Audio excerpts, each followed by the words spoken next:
Lisons ensemble dans l'Apocalypse, le chapitre 5. Apocalypse, chapitre 5. Puis je vis dans la main droite de celui qui était assis sur le trône un livre écrit en dedans et en dehors, scellé de 7 sceaux. Et je vis un ange puissant qui criait d'une voix forte, « Qui est digne d'ouvrir le livre et d'en rompre les sceaux ?» Et personne dans le ciel, ni sur la terre, ni sous la terre ne put ouvrir le livre, ni le regarder. Et je pleurai beaucoup, de ce que personne ne fut trouvé digne d'ouvrir le livre, ni de le regarder. Et l'un des vieillards me dit, « Ne pleure point, voici le lion de la tribu de Juda, le rejeton de David, a vaincu pour ouvrir le livre et ses 7 sceaux. » Et je vis au milieu du trône et des 4 êtres vivants, et au milieu des vieillards, un agneau qui était là comme immolé. Il avait 7 cornes et 7 yeux, qui sont les 7 esprits de Dieu, envoyés par toute la terre. Il vint, et il prit le livre de la main droite de celui qui était assis sur le trône. Quand il eut pris le livre, les 4 êtres vivants et les 24 vieillards se prosternèrent devant l'agneau, tenant chacun une harpe et des coupes d'or remplies de parfums, qui sont les prières des saints. Et ils chantaient un cantique nouveau en disant, « Tu es digne de prendre le livre et d'en ouvrir les sceaux, car tu as été immolé et tu as racheté pour Dieu, par ton sang, des hommes de toute tribu, de toute langue, de tout peuple et de toute nation. Tu as fait d'eux un royaume et des sacrificateurs pour notre Dieu, et ils régneront sur la terre. » Je regardai, et j'entendis la voix de beaucoup d'anges autour du trône, et des êtres vivants, et des vieillards, et leur nombre était des myriades de myriades et des milliers de milliers.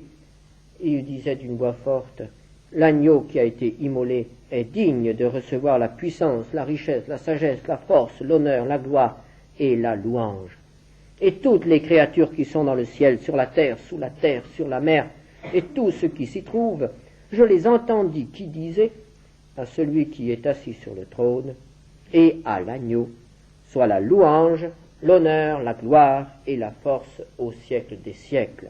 Et les 4 êtres vivants disaient Amen. Et les vieillards se prosternèrent et adorèrent. Le livre de l'Apocalypse a débuté par une série de messages que le Seigneur Jésus, chef de l'Église, adresse à l'Église. 7 messages. 7 messages qui nous permettaient de voir ce qui se passait dans ces églises, quelle était la situation extérieure et spirituelle. Après ces 7 messages, Dieu accorde à son serviteur Jean une série de visions. Le ciel s'est ouvert, Jean a vu ce qui se passe au ciel, Jean a vu que le ciel n'est pas vide, Jean a vu qu'il y a un trône, symbole de gouvernement, d'autorité au ciel, et Jean a vu que ce trône était occupé. Le Dieu créateur de l'univers occupe le trône, d'où tout l'univers est gouverné, tenu avec autorité, avec efficacité. La scène qui a été décrite au chapitre 4 de l'Apocalypse pourrait être intitulée « Un culte au ciel », l'adoration qui est rendue au Créateur, mais en voyant ce qui est écrit ici, nous reconnaissons que Jean saisit en quelque sorte une situation stable, une situation qui n'est pas en rapport avec les hommes, avec le péché, avec la situation qui règne sur la terre. Jean arrive au ciel au moment où retentit une grande question.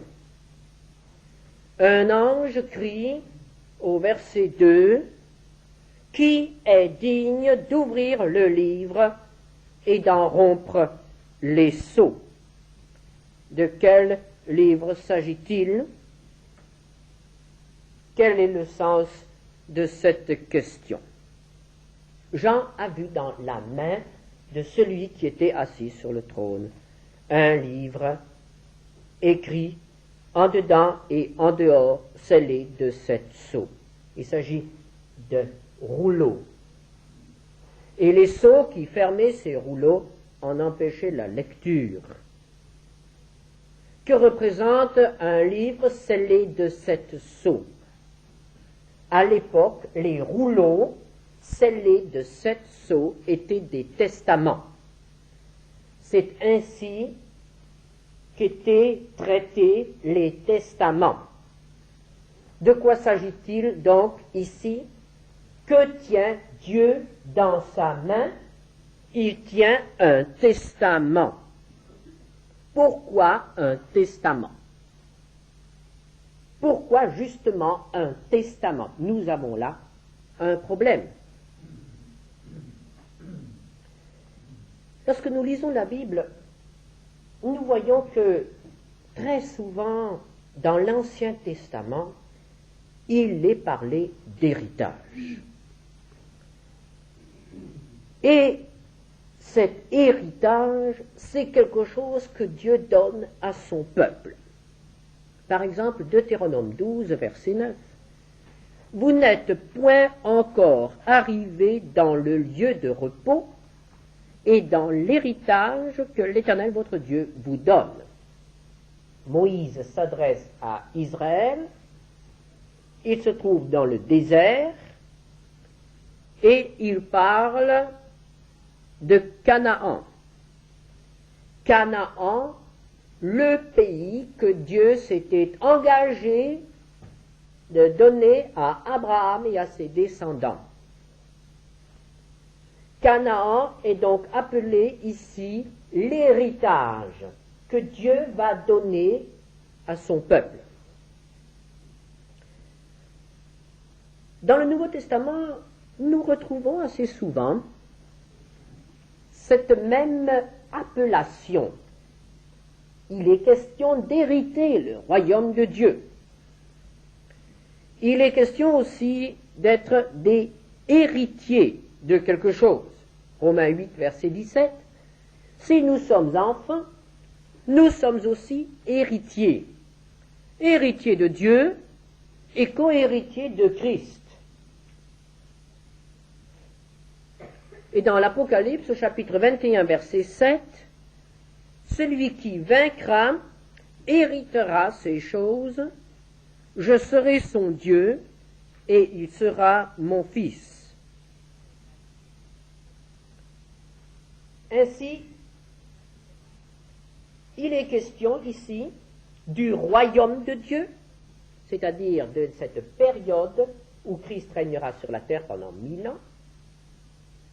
Il s'agit là d'un héritage. Ils hériteront de la terre, est-il dit, dans les Béatitudes. Et le dernier texte que j'ai lu dans Apocalypse désigne la nouvelle création. Le monde nouveau, les nouveaux cieux, la nouvelle terre. Et il est dit que ceux qui appartiennent à Christ hériteront ces choses nouvelles. Donc toutes ces choses qui sont mises à la disposition des enfants de Dieu, le monde nouveau est appelé héritage. Nous ne sommes donc pas étonnés de trouver la description de l'héritage dans un testament. Et c'est pourquoi nous trouvons dans la main de Dieu, au début de ce chapitre, un livre qui est un testament. Lorsque ce testament sera lu, nous connaîtrons comment, quelle part nous avons à l'héritage et comment nous pouvons y avoir part, comment nous pouvons le recevoir. Mais il est dit ici qu'il s'agissait d'un livre qui était scellé, un livre fermé. Évidemment, les testaments sont fermés. Et on ne peut les ouvrir que sous certaines conditions. Et ici, les 7 sceaux sont fermés, ferment le livre. Que représentent ces sceaux? Ces sceaux représentent les jugements qui doivent avoir lieu pour que l'héritage puisse être donné. Car notre monde est en période de crise, l'univers est touché par cette crise, et il faut que cette crise soit résolue. Il faut que l'ordre soit mis dans l'univers pour que le monde nouveau puisse commencer, pour qu'une ère nouvelle puisse débuter. Et comme cette ère nouvelle est l'héritage des saints, il faut donc que les jugements qui vont mettre de l'ordre sur terre puissent avoir lieu. Les sceaux représentent donc les jugements, les interventions de Dieu pour mettre de l'ordre dans l'univers.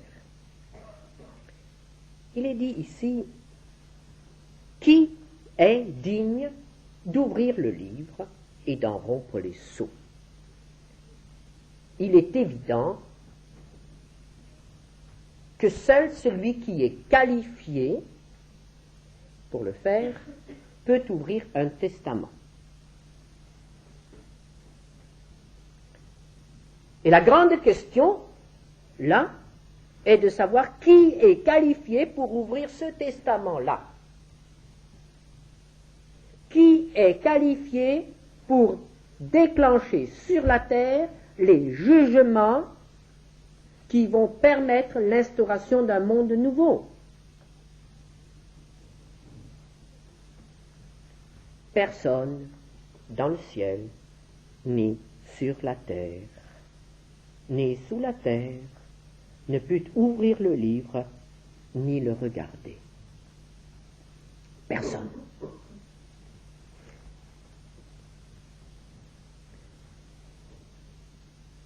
Aucun homme ne peut déclencher les jugements qui marquent la fin de la situation actuelle et le début du monde nouveau. Aucun homme ne peut instaurer le royaume de Dieu sur terre. Aucun ange ne peut l'instaurer. Aucun démon. Satan même ne peut pas résoudre le problème. Même les vieillards ne peuvent rien faire. Même les 4 êtres vivants que nous avions reconnus comme étant dans la hiérarchie céleste ceux qui étaient les plus proches de Dieu, ces 4 êtres vivants, ces princes spirituels, ne peuvent rien faire pour ouvrir le livre. Personne ne peut vaincre, n'a la puissance de vaincre l'adversaire pour donner l'héritage. Et ceci nous fait penser à la situation qui régnait lorsque Israël se présenta à la frontière de Canaan. De l'autre côté du Jourdain se trouvait l'héritage. L'héritage promis depuis le temps d'Abraham. L'héritage qui était spirituellement acquis aux Hébreux. Ce pays que vous voyez, je vous le donne, a dit Dieu. Mais lorsqu'Israël se présenta au Jourdain, il pouvait voir de l'autre côté du Jourdain un pays qui n'était pas vide, un pays qui était occupé. Et il savait très bien que dans ce pays, il y avait des armées, il y avait des forteresses, et la Bible nous dit qu'il y avait même des héros, il y avait des géants. Et c'est ce qui a fait peur aux espions à l'époque de Moïse. Et les espions ont dit, ce n'est pas possible de prendre possession de ce pays, il est trop bien défendu. Lorsque Josué se présenta aux frontières du pays 38 ans plus tard, les armées étaient toujours là, les géants étaient toujours là, les citadelles étaient toujours aussi fortifiées. Et pourtant, de l'autre côté du Jourdain se trouvait l'héritage du peuple. Dieu avait dit, je vous le donne, l'héritage est là. Et pour pouvoir prendre possession de l'héritage, il fallait que des victoires soient remportées. Qui peut vaincre? Qui peut anéantir l'ennemi? Qui peut entrer dans les places fortes? Qui peut donner l'héritage au peuple? Et pour Canaan, il y a eu une rencontre. Josué, chef de l'armée d'Israël, a rencontré celui qui s'est appelé le chef de l'armée de l'Éternel. Et l'armée spirituelle a remporté les victoires que l'armée terrestre s'est contentée de recueillir. Et c'est ainsi que l'armée spirituelle a conquis un territoire et l'a donné au peuple terrestre de Dieu. L'héritage devait d'abord être conquis avant d'être reçu. Il en est de même pour l'héritage dont il est question dans l'Apocalypse. Il faut qu'il y ait un vainqueur. Il faut que l'usurpateur soit chassé, écrasé. Il faut que l'autorité de Dieu soit entièrement restituée dans tout l'univers. Et à ce moment-là, l'héritage sera donné. Mais qui peut vaincre l'usurpateur? Aucun ange ne peut se mesurer avec Satan. Et ce sont des textes comme celui-ci qui nous montrent que Satan est vraiment une puissance, et pas une des moindres. Satan n'est pas un petit démon dont on peut se moquer.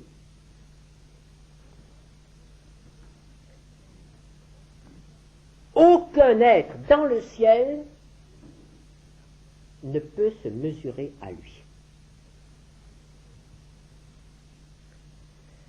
Il ne peut trouver personne pour ouvrir le livre après en avoir rompu les sceaux. Et quand Jean comprit cela, il nous est dit qu'il éclata en sanglots. Verset 4. Et je pleurai beaucoup de ce que personne ne fut trouvé digne d'ouvrir le livre ni de le regarder. Je pleurai beaucoup. Et ces larmes étaient voulues par Dieu, puisqu'il s'agit d'une vision. C'est Dieu qui provoque ces larmes chez l'apôtre Jean. Pourquoi cela? L'apôtre Jean pleure. Et il représente là toute la création qui soupire et qui attend la délivrance et qui voit que la situation est bloquée dans le ciel. Tant que les sceaux ne seront pas rompus, tant que le testament ne pourra pas être lu, il ne pourra pas être exécuté. Les choses resteront telles qu'elles sont. L'usurpateur sera en possession de l'héritage. Les héritiers seront démunis, seront chassés, ils seront dépossédés. Tous ceux qui ont fait confiance à Dieu ne verront pas se réaliser les promesses de Dieu. Tout est bloqué tant que le testament ne peut pas être lu. Ce sont des choses qui arrivent même dans la vie courante. Et pour Jean, la grande question est la suivante, mais est-ce que Satan va continuer à régner? Est-ce que Satan va continuer à être le plus fort? Est-ce que Satan va continuer à posséder l'héritage qu'il a volé? Qui vaincra Satan? Et nous avons là l'expression de l'attente. Et nous pouvons dire que nous sommes encore maintenant dans l'attente, dans cette attente. Les choses sont encore en suspens maintenant.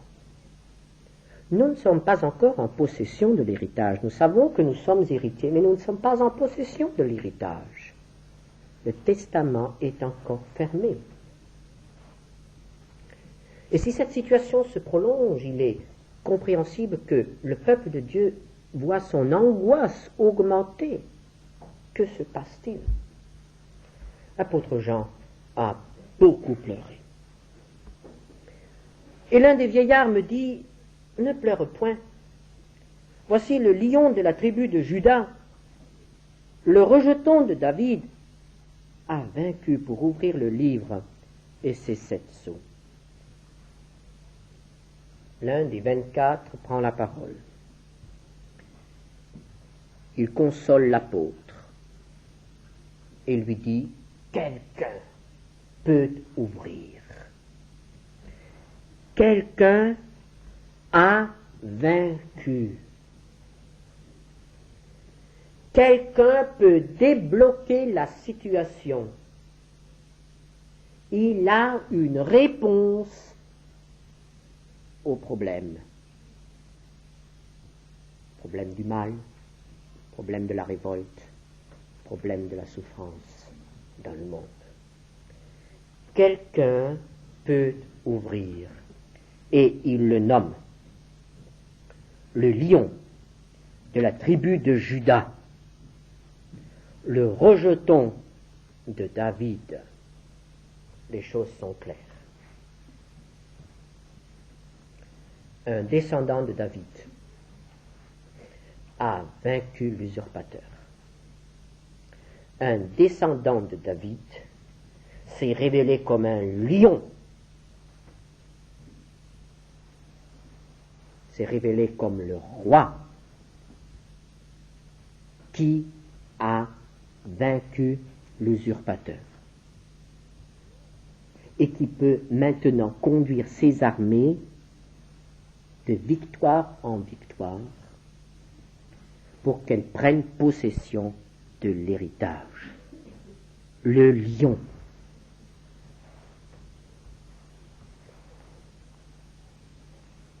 Les yeux de Jean s'ouvrent alors. Il voit quelque chose qu'il n'avait pas vu jusqu'à présent. Jusqu'à présent, il avait vu le trône et le rayonnement de la majesté divine. Il avait vu ceux qui entourent le trône. Mais il n'avait pas vu celui dont il est question ici. Il n'avait pas vu le descendant de David, le lion, le roi. Et voici que ses yeux s'ouvrent et il voit. Il va voir le roi. Il va voir le lion. Verset 6. Et je vis au milieu du trône et des 4 êtres vivants et au milieu des vieillards, donc bien au centre, un agneau. Le texte dit même un agnelé, un petit agneau. Un agneau qui était là comme immolé. Est-ce qu'il y a une erreur? Il était question d'un lion, et voici, on nous présente un agneau.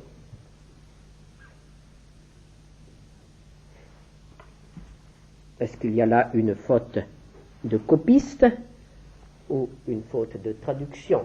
Certainement pas. Il s'agit de vision. Et celui qui est appelé lion se présente ici comme agnelé. Agnelé sacrifié. C'est-à-dire un agnelé qui gît là et dont le sang coule. Un agnelé égorgé.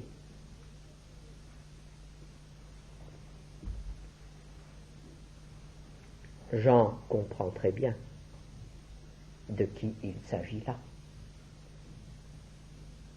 Il se souvient de ce qu'il a entendu au bord du Jourdain lorsque Jean-Baptiste présenta le Messie.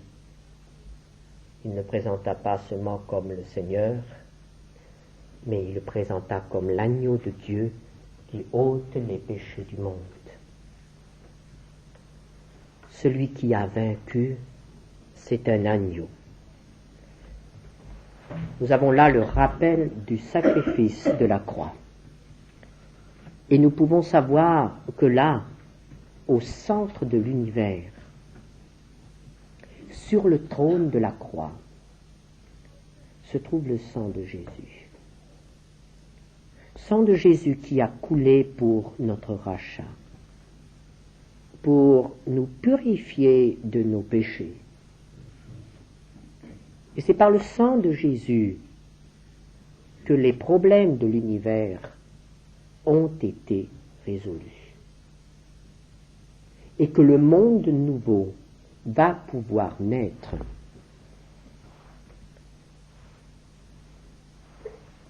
Quelle merveilleuse image! Celui qui a vaincu, c'est un agnelé, symbole de la pureté, de la faiblesse, de l'innocence. Israël attendait un lion, et voici c'est un agneau. Israël attendait le Messie vainqueur, jetant dehors l'occupant romain, et voici c'est un homme qui se fait crucifier par les Romains.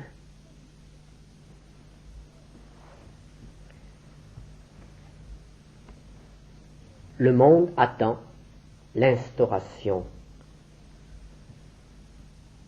d'une ère nouvelle par des surhommes. Souvenons-nous des enseignements de Nietzsche, qui méprisent la faiblesse et qui appellent la venue des surhommes, de la race forte, qui ne connaît pas la pitié et qui écrase ce qui est faible et qui devient la race des seigneurs. Et nous savons que cette philosophie est devenue politique il y a quelques années dans un pays voisin. Mais ne nous trompons pas, cette philosophie, cette politique n'est pas oubliée.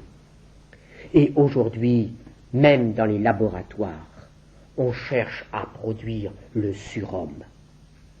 Cette nouvelle race qui sera, puisque ces gens-là croient à l'évolution, qui sera un degré de plus dans l'évolution et qui fera de l'homme que nous sommes un surhomme. Et on veut ces surhommes, on veut ces hommes supérieurement intelligents, ces hommes forts, ces hommes qui ont des pouvoirs que nous ne pouvons imaginer aujourd'hui.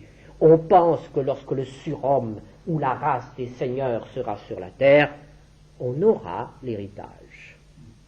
On aura le royaume de paix et de justice. Non, le royaume ne sera pas donné par un surhomme, c'est par l'agneau. Jésus seul a vaincu. Mais qui est Jésus? Qui est cet agnelé? Verset 6, il avait 7 cornes et 7 yeux qui sont les 7 esprits de Dieu envoyés par toute la terre. Ah, nous comprenons bien que dans cette apparente faiblesse se cache une réelle puissance. Les 7 cornes, la corne a toujours été dans la Bible le symbole de la puissance. Et là, nous avons le chiffre 7 qui est associé à ce symbole. Il s'agit donc d'une plénitude de puissance. Cet agnelet immolé est tout puissant. Les 7 yeux qui sont les 7 esprits, c'est la plénitude de l'Esprit de Dieu. Mais alors, cet agnelet, mais il est Dieu.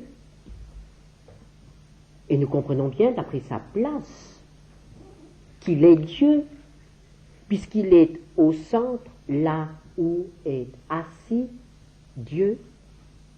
Il est là sur le trône, au milieu du trône. C'est lui qui est l'héritier.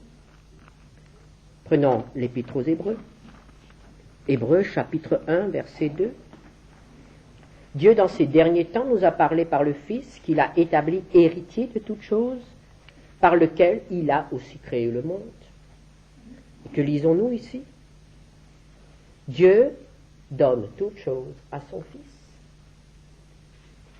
C'est le Fils de Dieu qui est l'héritier du monde nouveau. Et si nous sommes héritiers, nous ne sommes en réalité que co-héritiers. Nous ne sommes héritiers que dans la mesure où nous sommes avec Christ. Et c'est l'agneau de Dieu, l'héritier, qui va maintenant prendre le livre, qui va rompre les sceaux, qui va déclencher les événements qui vont permettre la grande mutation, le grand changement, et introduire le monde nouveau. Il vint et il prit le livre de la main droite de celui qui était assis sur le trône. Quand il eut pris le livre, les 4 êtres vivants et les 24 vieillards se prosternèrent devant l'agneau, tenant chacun une harpe et des coupes d'or remplies de parfums, qui sont les prières des saints.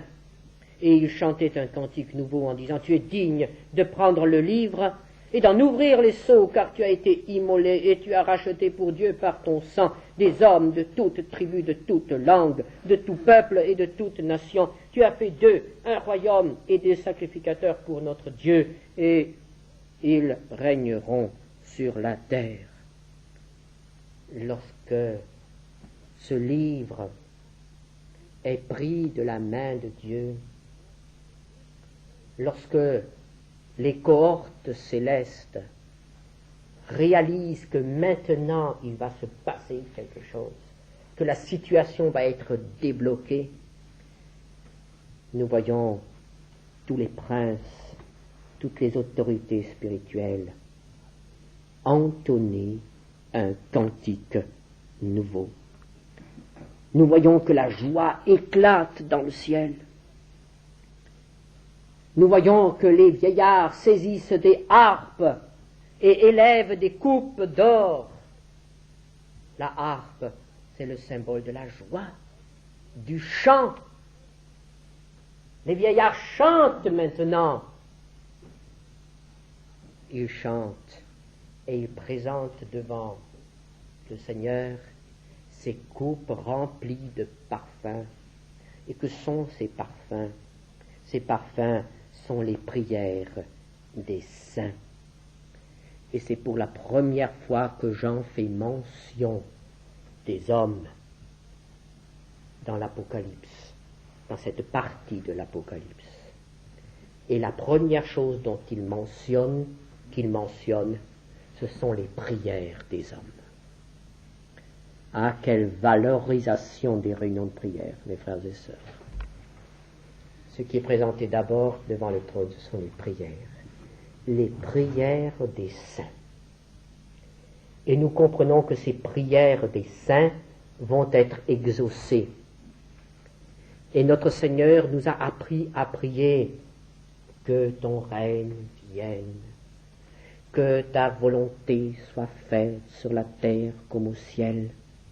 Ce sont ces prières-là qui vont maintenant être exaucées, car à ce jour, la volonté de Dieu n'est pas faite sur la terre comme elle est faite au ciel. Et les saints crient à Dieu, mais que ce moment vienne bientôt. Et en rappelant ces prières, nous comprenons que ces prières vont être exaucées. un cantique nouveau. Et quelles sont les paroles de ce cantique nouveau? Il est très intéressant de voir le contenu de ces paroles. Et cette fois-ci, c'est un cantique en l'honneur de l'agneau. Et en l'honneur de l'agneau, on chante, on rappelle le sacrifice qui a racheté des hommes pour Dieu. Et il est rappelé qu'il a fait d'eux un royaume et des sacrificateurs pour notre Dieu, et ils régneront sur la terre. Alors, il est quand même merveilleux de voir qu'à ce moment même, la parole de Dieu nous montre que l'héritage va être donné à ces hommes. Et voici que toute la cohorte de Dieu, la cohorte des anges, se lève, et alors que jusqu'à présent on avait seulement vu le trône, l'agneau, les 4 êtres vivants, les 24 vieillards, un ange, voici qu'apparaît devant Jean une multitude, beaucoup d'anges, des myriades de myriades, des milliers de milliers, et tous chantent le cantique nouveau, le cantique en l'honneur de l'agneau. Et voici que Jean entend encore un autre chant monter vers le trône. Et là, ce sont les créatures, verset 13, et toutes les créatures, dans le ciel, sur la terre, sous la terre, sur la mer, toutes les créatures de l'univers commencent à répondre, à faire écho au cantique dans le ciel, à celui qui est assis sur le trône et à l'agneau, soit la louange, l'honneur, la gloire et la force au siècle des siècles, à ce grand culte. Ce grand culte qui réunit toutes les créatures de l'univers. Frères et sœurs, est-ce que nous y avons eu part ce matin, à ce grand culte? Est-ce que quelque chose est monté de cette petite salle de Marseille jusqu'au trône de Dieu et de l'agneau? Est-ce que ce matin il y a eu un écho dans notre cœur aux louanges et à l'adoration qui a lieu constamment au ciel? Ou est-ce que notre cœur a été là, sec, indifférent, ou tout simplement là par habitude?